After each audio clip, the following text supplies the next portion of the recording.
all you people out there in YouTube land. I bet you're all wondering one thing. Where the hell have I been for so long? Well, I have a few reasons for my absence. A. High school is heck. Or hell. High school is hell. Yeah. B. My math teacher is the spawn of Satan and gives me 50 problems a night. C. I've kind of been busy with friend stuff lately. Yes, I have friends other than those on YouTube. You surprised? But anyway, since I finally have a weekend with no homework, thank God, I can now finally get down to doing rrgs Journey Chapter 2, which is what I'm doing now. Okay, so here goes something. So please sit back and enjoy Rowdy Rough Girl's Journey Chapter 2, Surprises. Blast and Burn were awestruck, to say the least. Those researchers had always told them that New York City was big, but given their confinement, it was hard to understand such a vague concept as big. Well, they sure as hell understood now. New York City was big, and they felt incredibly small. The buildings stretched to the sky, and people scurried about. Cars honked at each other in the streets, and the noise was near unbearable. Burn was utterly stunned. How are we going to find our brothers? I'm having a hard time remembering which way is up! Blast looked thoughtful. First, we've got to find our way out of this city. If I remember correctly, those researchers said our brothers were somewhere in the western half of the country, and we're on the east coast, so we have to figure out which way is west. Too bad the sun already set. Otherwise, it would have been a cinch, since the sun sets in the west. Blast sighed and thought for a moment. Well, thought as well as she could with all the noise. Then, for no reason at all, a memory of two researchers discussing cars as they worked its way into her mind, and for the first time since she remembered that, whatever sort of drug or insanity possessed him to do so, that part of the training Brisbane had made them go through was learning how to handle motor vehicles. Blast smirked. I have an idea! She took Burn's hand and pulled her into a nearby alleyway and rose into the air with a mischievous air about her.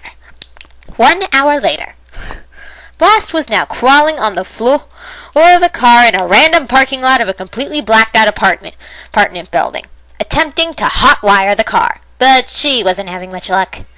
Outside the car, Burn kept watch and was nervous. Me-chan, are you sure we should be doing this? I mean... Blast paused from her work and whispered back, Burn, I will say it again. We're not stealing. We're borrowing. Right, Burn said half-heartedly. Blast continued to try to hotwire the compact car, but still no luck. Finally, she just said, oh, screw it, and snapped her fingers. Electricity surged through the wires, and the car roared to life.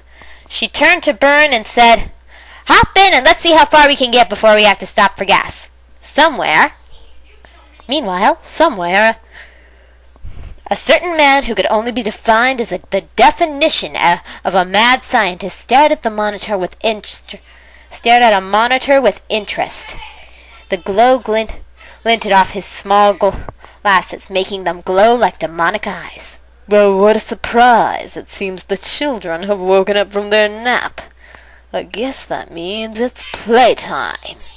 He sipped some overpriced wine out of a fancy glass on a table next to him. Let the games begin. Meanwhile, somewhere else still... I. M. Weasel stared at the monitor on his computer and shook his head and put one paw on his forehead and said to himself, why didn't I tell them about this last month? He sighed. Time for a little trip to Megaville. The next day, Megaville Elementary. The bell rang and Rick breathed a sigh of relief. Another school day was over, and it was Friday, which meant 2 days of no teachers, no homework, and no annoying classmates. As he gathered up his books, he contemplated just how weird his life had been in the past month. He discovered that the guy that had brought him and his brothers back to life was a manipulative madman, and that intent on revenge against the Powerpuffs, only to have Boomer admit to being in love with his counterpart Bubbles, and it turned out she liked him too, starting major drama among the Rowdy Ruffs and Powerpuffs alike. But then Brisbane found them and attacked without remorse. But the team stood and faced him together. And in fighting side by side with the Powerpuffs, the Ruffs realized it was better to have them as friends, and they made a truce. Needless to say, Boomer had been ecstatic. And now they were living with them, going to school, and fighting off attacks from Brisbane and the Dark Star Council for nearly a month. And life was good. They'd made countless new friends and were actually allowed to act like normal kids for once. Yes, life was good. Brick slung his red backpack over his shoulders and ran out of the classroom, down the hall, and out the door to the bike racks, where his shiny and still new red mountain bike waited. He unchained it and pedaled out of the schoolyard like the hounds of hell were on his tail. Today was relatively calm and he had minimal homework. Now if he could just get home before... Hey, Brick! Bro! Wait up! Brick made a "oh, not again" face and prayed for some miracle to make him disappear as his green-garbed sibling rode up beside him on a skateboard. Brick already knew what he was going to ask. Hey, Brick, do you want to go? No! I do not want to go to the skate park! Brick snapped.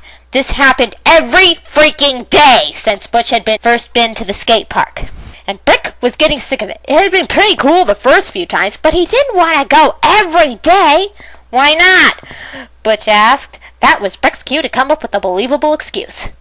He quickly said, because unlike you, Butch, I actually intend on doing my homework. Butch made a confused face. But you barely have any homework, please. No! Brick snapped, and he sped up, but Butch did too, and they argued all their way home. For the 10 billionth time, no! Brick screamed as he dismounted his mountain bike, the kickstand down. He'd taken in after he cooled off. Butch was being particularly annoying today. Come on, please! Butch downright whined. Brick ignored Butch's continued whining and went inside with a roll of his eyes. Boomer, who had a weird habit of getting home before everyone else, was sitting on the couch in the living room, flipping through TV channels, trying to find something decent on. Brick flopped down next to him with an exasperated sigh. Butch annoying you halfway to hell again? Boomer asked. Is it ever anything else? Brick sighed. At that comment, Butch came up behind the couch and slapped Brick upside the head. Ow! What'd you do that for? Brick snapped. Butch just scowled and then walked into the kitchen to get a soda. Boomer rolled his eyes and continued to flip through the channel, and stopped at the news. Which was odd, because he hated it. It made every little insignificant crying problem sound like the end of the freaking world. But today, lo and behold, there was actually something interesting happening. Hey everyone, get in here! The blue Ruff yelled, and with that, Butch re-emerged from the kitchen chugging a Coca-Cola, and the Powerpuffs came down the stairs. Buttercup said, mildly displeased. Yeah, what's up, Boomer? Blossom asked. Bubbles just stared at her boyfriend with a cute, curious tilt of her head and asked, Is something wrong? Just watch, Boomer stated as he turned the volume on the TV up. On the screen, a female reporter was standing in front of the charred remains of some building. An annoying little news jingle played, and she began to speak.